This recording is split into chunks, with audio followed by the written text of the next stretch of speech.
தேவனை சந்தித்தார். அநேக ஆத்துமாக்களை திருச்சபையிலே கொண்டு சேர்த்தவர்.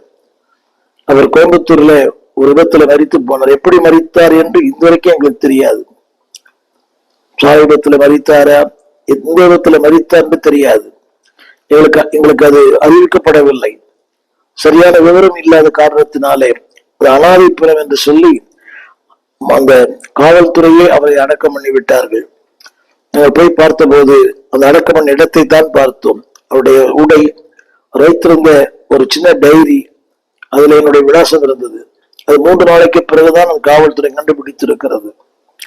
எது உண்மை என்று இதுவரைக்கும் தெரியவில்லை. அவர் ஒருவேளை யாரை அடித்துக் கொல்லப்பட்டாரா, இல்லையா வழிப்பறிசைகர்கள் அவரை அடித்தார்களா, ஒன்றும் புரியவில்லை. பல நேரங்களிலே things that we don't understand, அவர் சொன்னது போல it shattered our life, நம்முடைய வாழ்க்கையை உலுக்கி போடுகிறது. இது எல்லாருடைய வாழ்க்கையில் நடக்கிறது.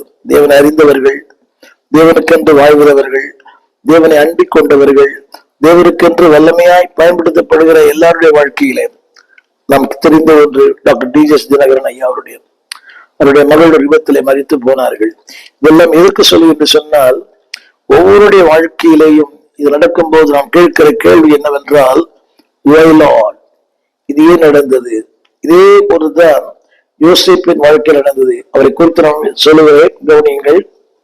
அதாவது மத்தேயு சுவிசேஷம் 1ஆம் அதிகாரம் 18 வசனம். மரியாள் யோசேப்புக்கு நியமிக்கப்பட்டிருக்கையில் 1:18 அவர்கள் கூடி வரும் முன்னே அவள் பரிசுத்த ஆவியினாலே கர்ப்பவதியானாள் என்று காணப்பட்டது. கவனியுங்கள், யோசேப்பு நம்மை போல ஒரு மனிதன் தான். அவருக்கும் 1000 கனவுகள். வருங்காலம் மனைவி எப்படி இருக்க வேண்டும், இப்படியெல்லாம் அவள் பேசப்பட வேண்டும், இப்படியெல்லாம் 4 பேருக்கு உள்ள அறிமுகப்படுத்தப்பட வேண்டும். so many dreams. ஆனால் அடுத்த வசனம் சொல்லுது, அவள் கூடி வரும் முன்னே அவள் பரிசுத்த ஆவியினால் கர்ப்பவதியானாள் என்று காணப்பட்டது.